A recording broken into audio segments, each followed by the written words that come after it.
Test 1, 2, 3. Test. Give me your levels. 1, 2, 1, 2. All right. That look good. Get my notes on. Rocky, you good in the booth? Yeah, everything looks like it's on out here. Everything's recording.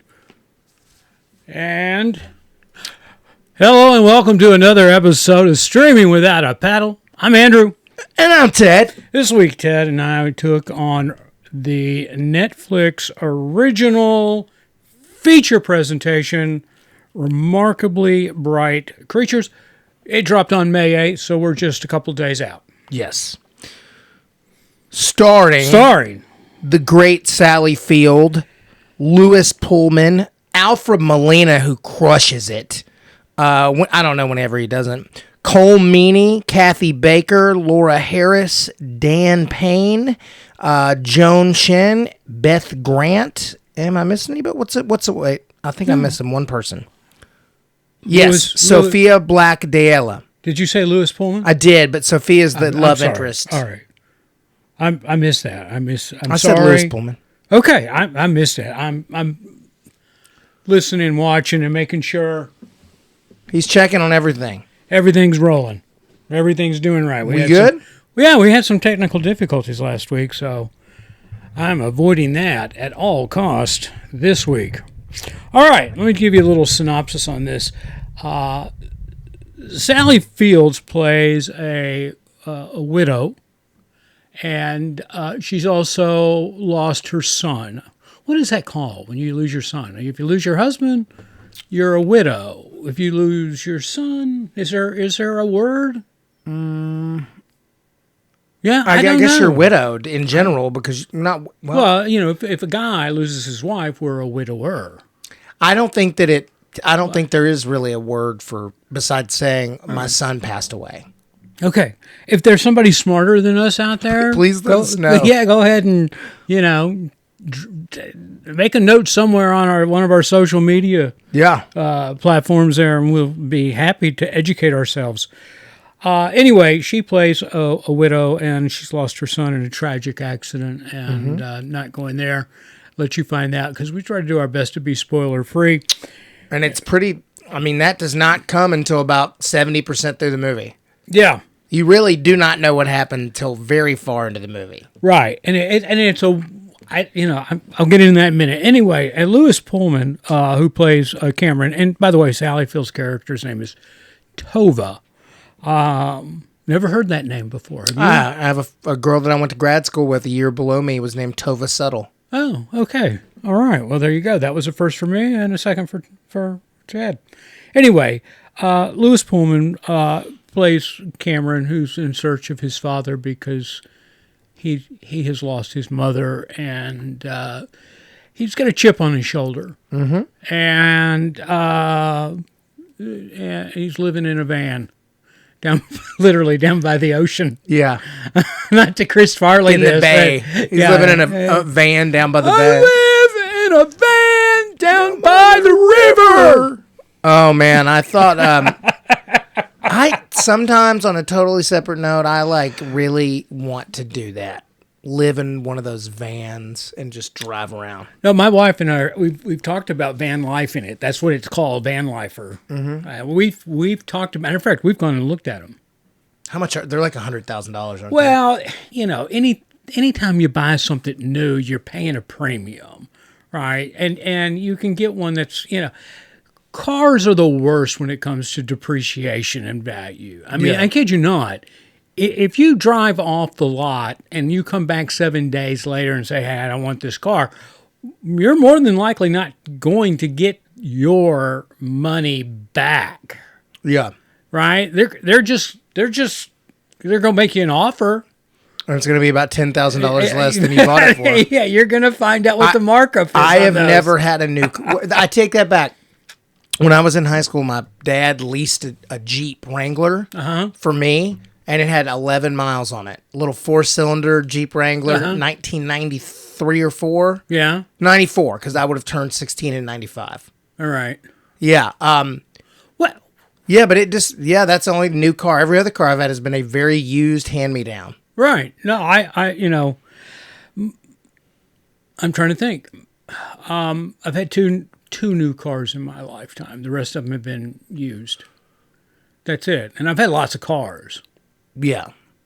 So my dad was a car guy, so there was a lot of trading going on, and I worked at a swimming pool. Which one? Summer before my senior year of high school. It was called Countryside up here in Gallatin. Oh, I don't. Yeah, off of Belvedere. But anyway, my dad and mom came down to the pool one day, and I was working. And it was a Saturday. And my dad said, "Hey, can I borrow your car?" And I was like, "Sure." Right? I didn't know what was going on. And so anyway, long and short, a couple hours pass, and my dad comes driving up in a completely different vehicle. And what he did was he took my car. And I liked my car. It was a Ford EXP. I don't even know what that is. No. What was? No. Yeah, it was. It was a Ford EXP. Is that it's a little two-seater sports car kind of thing. Okay. Anyway, and he came back, and it was a nice one. I mean, it had a moon roof, and it was used. I'm looking it up, by the way, right now. Yeah, do. It was a new one. I mean, it was a used one when I got it, and he actually bought it off a friend. It was his wife's car, but it was, anyway, all the bells and whistles. Now I see you, dude. I didn't have the fastback. I had the downslope window, EXP. Yeah, that was it. That's it. Mine was black with red pinstripe. You know what it looks like? A couple years later, when they came out with the Mustang. Oh, you remember the body change in the Mustang? Yeah. It looked a little bit more like that, a little boxier. Well, they're both Fords. Yeah, cool. No, it's a cool looking car. So anyway, he comes back in a slightly used Nissan King Cab, two-wheel drive, pickup truck with nothing on it. No AC, no radio. Oh. It was stock. Why did he do that to you? It was what you buy somebody as a commercial vehicle to work in, right? No construction. I remember I didn't have AC in my first Jeep, and it was the worst thing on earth all summer. It was brutal. Just it was hot, fake leather seats. These had cloth seats in them, and oh my gosh, it was. Anyway, we lived on a farm at the time, and we kind of needed a farm truck. So guess whose car got yours? Yeah. So, but anyway, my mom and dad both came back with new cars too. They had new cars. They did. They got you a work truck. They traded in all their cars, and my car, and it was a triple threat. And I think I got the short end of the stick. I mean, can you put an AC in a car once? Is that easy? I don't think that's easy. I think that's really difficult. It was not a good. I mean, it had nothing in this car. I mean, nothing. The floorboards in it were like rubber. I mean, it was a pure beater truck for a construction site, Mm-hmm. Open up the doors and just get the hose and just blow it out, man. Did it have roll down windows? And it did. It did. There was no luxury to that car whatsoever. So, except for it had power steering, but I think that was required at that point. Anyway. After 1983, I think you had to have... Yeah, it was... Anyway, let's get back to this. That was my thing. He was in a van, living in a van down by the river. Mm-hmm. That's how we got onto this subject. And yes, my wife and I are looking into being van lifers. I'd love nothing more than to take my half of the show, Ted, on the road. I'll sit in my van. And do it from the van. Yeah. I'm going to park my van down by the river. I would like to do it sometimes for trips on spurts for like a month. I don't want to do it year round. Yeah, I don't think we would do it year round. Our conversation's been more of 3 months at a time. We're going to get out and we want to get out and do it. I mean, we want to we want to get out and enjoy the sights. Yeah, I would kind of want to get So- like not even as much a van as a small camper. You know, the little bitty campers. Right. That's more what I'm if I were cruising around. Now, see, I would get the van life van, and just think about it. Okay, just take driving from Mexico all the way up to Canada in this thing up to PCH, right? Yeah. I mean, and there are tons of places to park all on the way where van lifers have basically taken over. And just imagine how slow and wonderful that trip would be. I mean, you pull into a town. Matter of fact, when we were out there this last time, we went down to Carmel. We took the PCH, drove down to Carmel, and then back up to Santa Cruz, and then back into San Jose, where we were, before going on to San Francisco. But I can't tell you how many van lifers we saw between Carmel and Santa Cruz. A lot because nobody can afford a house. And they were just enjoying it. I mean, they were just that's what they do. They just travel around. I mean, so What do those people do for money? some of them are influencers. I don't know, day traders. I don't know. They're retired. I always wonder that. Retired, I get, but like when I see young people doing it, I'm like, what do you do for money? But some people actually go into a town and live in their van and work in a bar and take in the sights on the weekend, do which odd is jobs. what he did in this movie. Exactly. All right, back to the movie. Good segue. Thank you. Sidebar. So anyway, all right. So he comes into this town and he's looking for his father, and he's got a chip on his shoulder, and he befriends a number of the locals, and Tova, Sally Fields is one of them, and Colm Meaney. I just making sure I got that right. Great Colm. Irish actor. I love him. He's so good. He's great. He was Mr. Scotty in Star Trek: Next Generation. Was he? Yeah, back in the 90s, late 80s. I wasn't a Trekkie. I'm not a Trekkie either, but when we used to have 4 channels that weren't on cable, and I had a TV in my bedroom, and when I was 11, I would watch whatever was on. Yeah, You're right. Look at, right there. So he's a prolific working actor. Yeah, Has been his entire career. He plays the if I can say that, might have to bleep it out. FBI guy or U.S. Marshal in Con Air, and he was just great in that as well. Anyway, we could Far and Away. He's in everything. Yeah. I mean, he has too much of a resume for you to even go over. You see him and you just go, I know him. He's good. Yeah.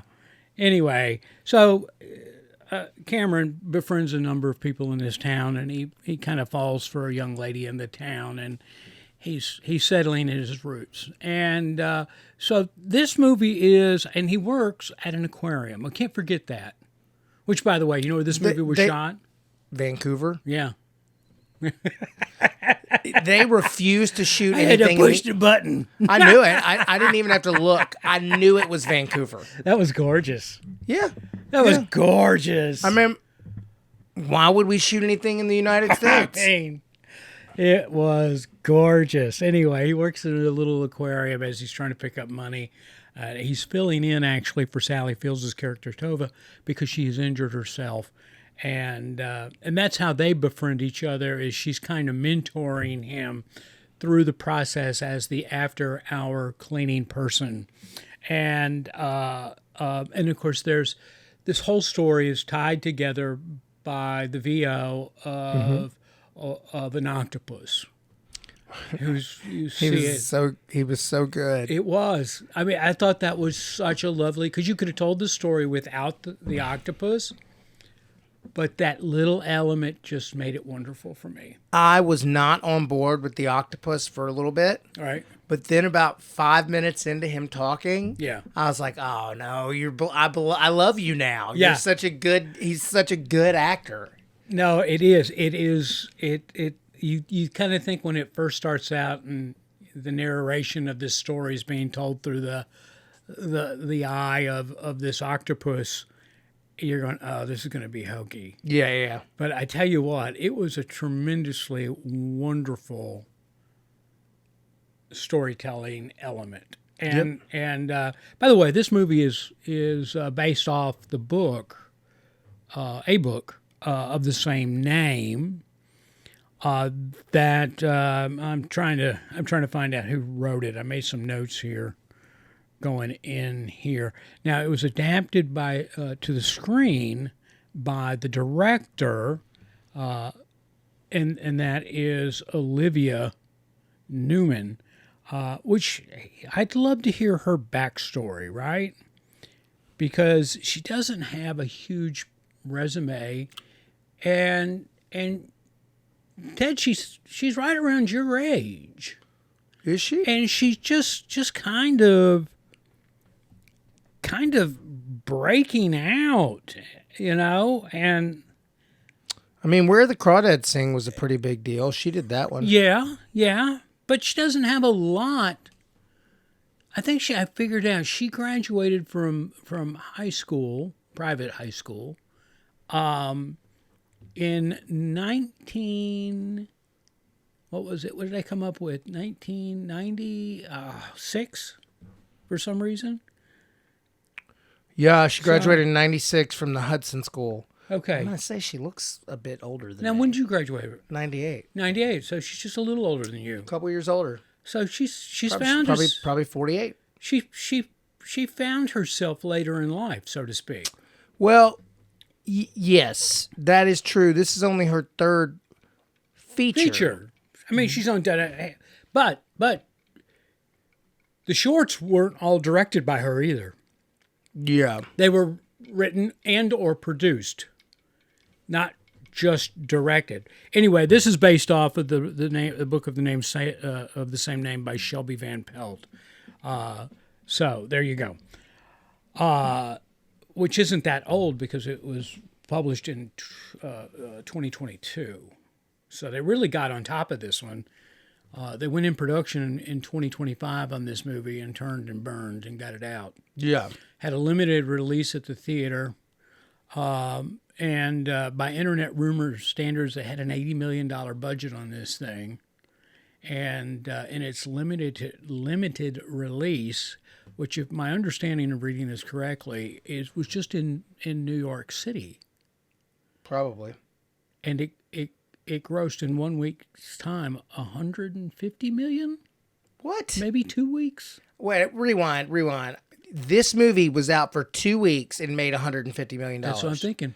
But That's what I'm thinking I read. How did that happen? I don't remember. Because we wouldn't have. Okay. You don't think we'd have heard of that? They make them, they release them at a theater so they can qualify for accolades. And but no, please. I'm just looking it up. Yeah, do. So I mean, because you can't really talk a ton about this movie because you give too many things away. well, we can talk about the acting. The acting in this was just Great. Yeah. All right. Great. And I'm going to start with Sally Fields while you're doing over there, and I love Sally Fields. She put down, I think a performance by Sally Fields, and I look back over everything she's done that I've watched. She always brings her A game. She's like, I was reminded of Anne Hathaway watching this movie and watching Sally Fields do her thing, because Anne Hathaway is also one of those people, and I think they got a very similar acting style, that seemingly always brings her A game. And Sally Fields was wonderful in this. I think you can always, and this movie's no different, in the breadth of conversation, throw her name out for an award consideration as a Best Actress. Matter of fact, she's already been nominated for an award for this movie. I forget what the film festival or the film festival is that she was nominated for Best Actress. So, having said that, Louis Pullman. I like him. I really, you know what? I've been a fan. I'm the one that championed him when we watched those movies this summer. We watched the vampire movie, not Let the Right One In, but Salem's Lot remake. Yeah, well, that's where I was going with this. Was on a personal level, I think Lewis Pullman found a script and a character worthy of Lewis Pullman because he was really, really good, and this character and what was needed to be portrayed by this character really came out in him. It seemed very natural. Yeah. So, I'm going to say that if he keeps doing movies like this, I think that he's going to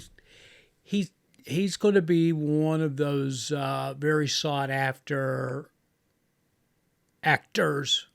He's number for real roles. He's the number 7 most popular actor in the world right now. Probably because of this movie. Okay, and where did you get that?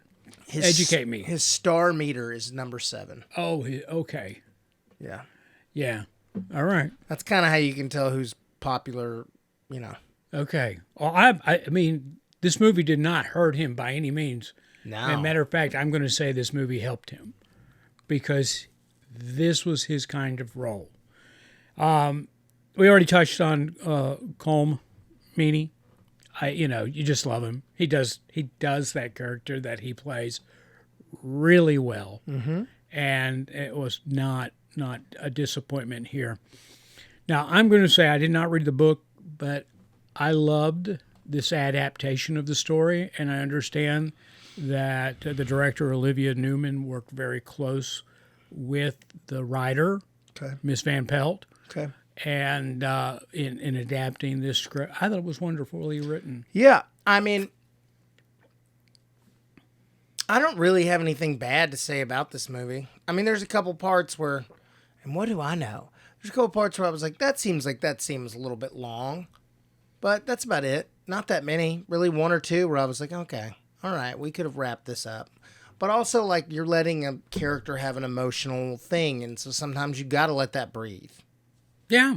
But I mean, overall, I have very positive feelings about the acting, and the directing was done well. The screenwriting was done well. It looked all the way across the board. Everything was done really well. I have high score for this. Yeah, I got a good score too. And that goes back to what I was when I got to Olivia Newman and brought up the fact that she doesn't have a lot under her belt. And the fact that she seems to be a late bloomer in this. I loved her directing in it. Yeah. She got out what needed to be gotten out of the actors to draw, because it's a very... It is a spoken word, reactionary kind of actor's movie. There's no explosions and there's no big plot twist or anything like that to cause an actor to really go over the board and getting involved with their character. So she had to pull that out, and she did a really good job. And the scenes all made sense. And kudos to the CGI team that did the octopus. Yeah.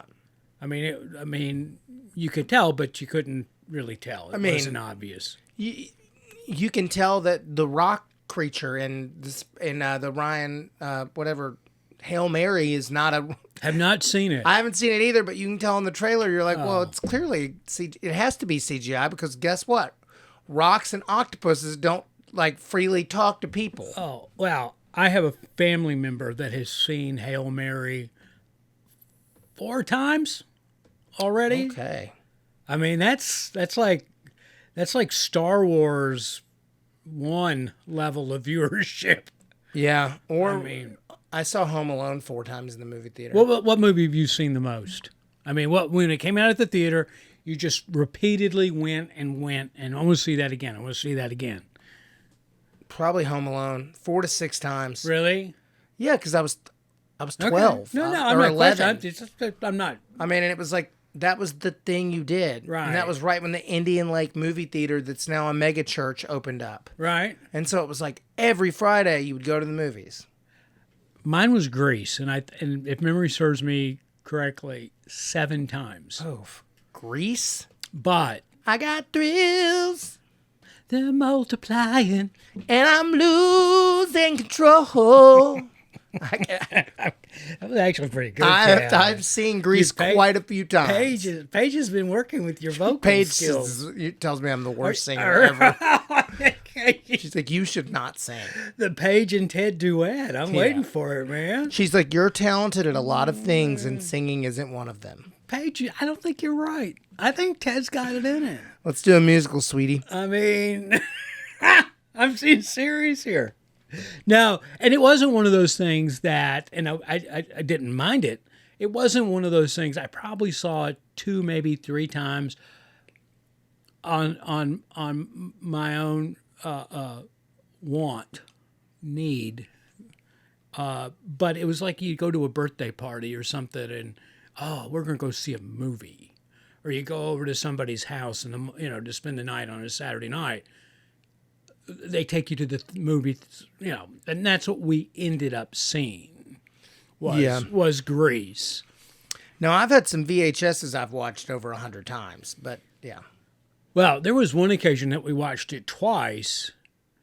I was down in Birmingham staying with some friends, and we went to see the movie like we were supposed to, and then the mother didn't come pick us up. So you saw it again? So we just went back into the theater. And of course, this is the time when there are no cell phones or anything like that. We were, and so we just went back in and watched this. Yeah. That's 2 times in one night. But I don't think we have any young listeners, but just so they're clear, if there are any out there were complete times when our parents just left us places. Yeah. Like no supervision whatsoever. No. Here's $10. I'll pick you up in 4.5 hours. Here's $10. Good luck. Yeah, it's like I remember so many times being dropped off at that movie theater with like movie was 7. My mom would give us like $20. You'd get popcorn and a drink and play some video games. Yeah. Did you get dropped off at Opryland? Yes. Oh, okay. Season pass, dude. Okay. That was my mom's favorite babysitter in 7th and 8th grade. 7th and 8th grade, think about this. She would drop me and my friend Ian or me and my friend Brody or all 3 of us off it opened at 10 o'clock at 9:50 and pick us back up at 5. Well, closing time. And we would do it multiple days in a row. It's like, what are we doing? We're just riding the same 8 rides. Yeah, my mom did that too. Matter of fact, my mom doesn't mince the fact that she admits that when I was growing up, she just opened up the back door and said, "Go, have fun."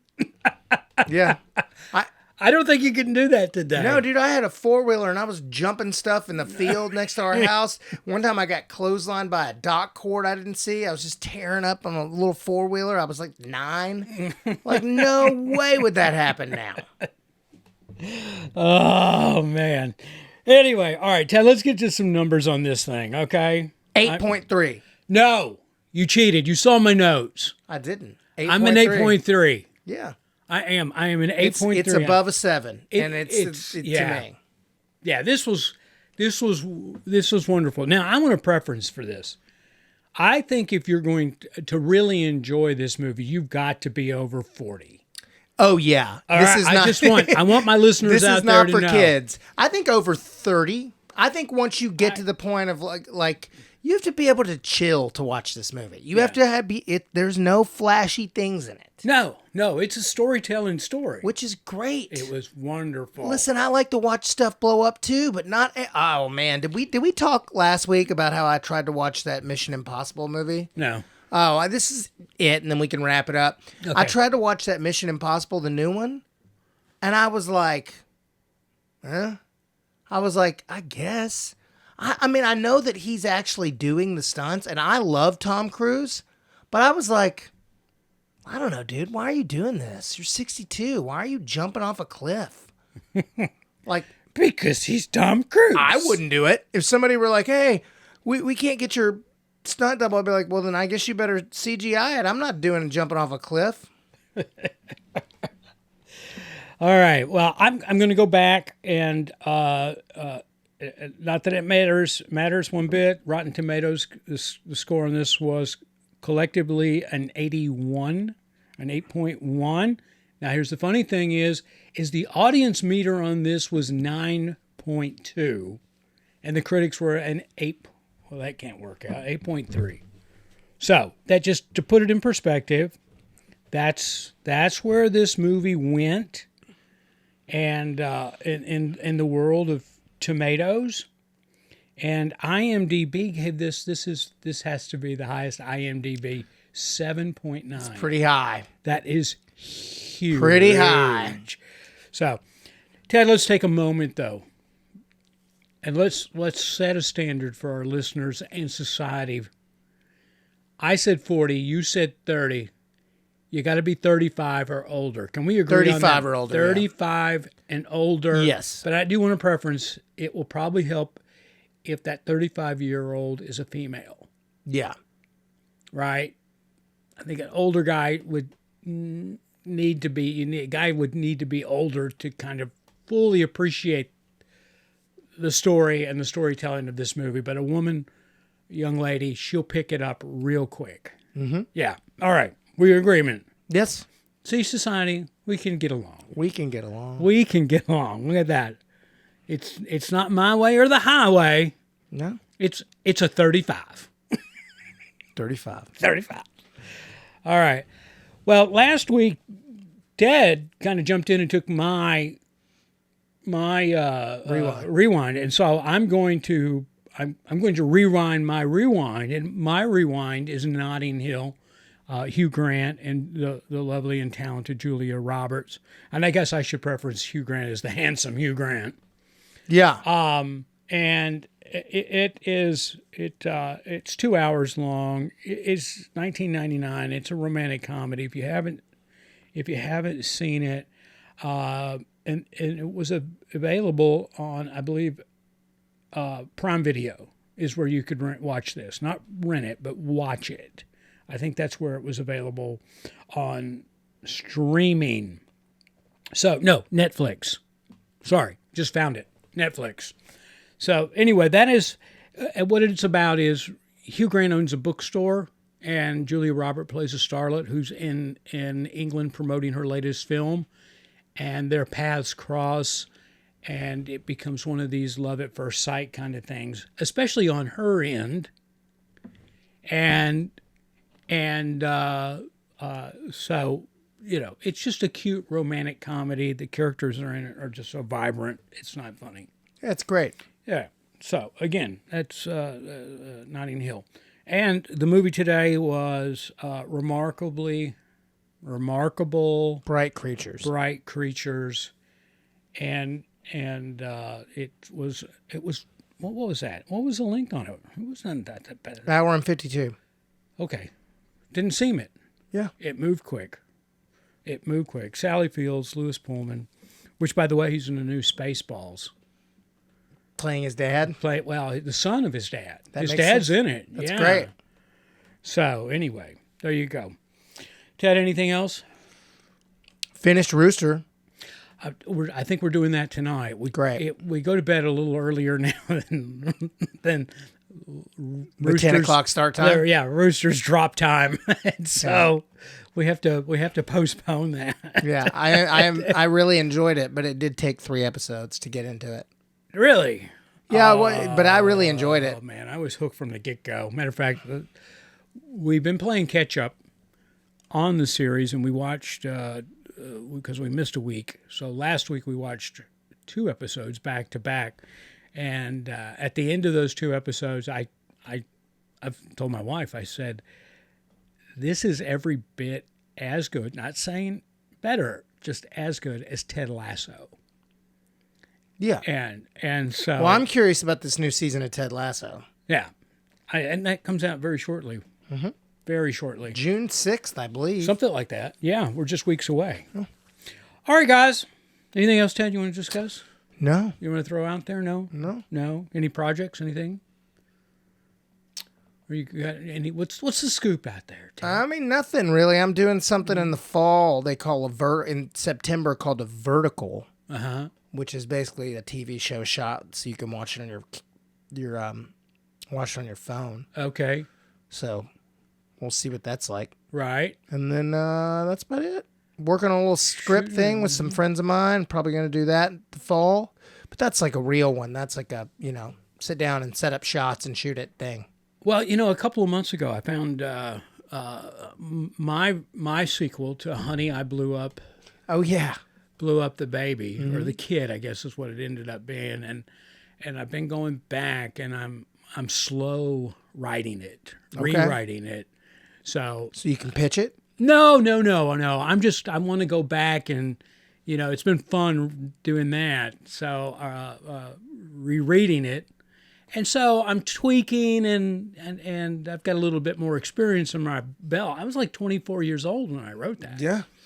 And so I'm going back and I'm slowly rewriting that. And I'm going to share that on our social sites as I progress. So I love it, dude. Yeah, I'm going to put it out there. Good. That's what I'm doing besides this. And anyway, guys, you all, thank you. We appreciate you being here. Tell your friends, tell your neighbors, like, subscribe. The routine. I know they all say it's important. It is important. It really helps us out. Yeah. All right. Having said that, I'm Andrew. And I'm Ted.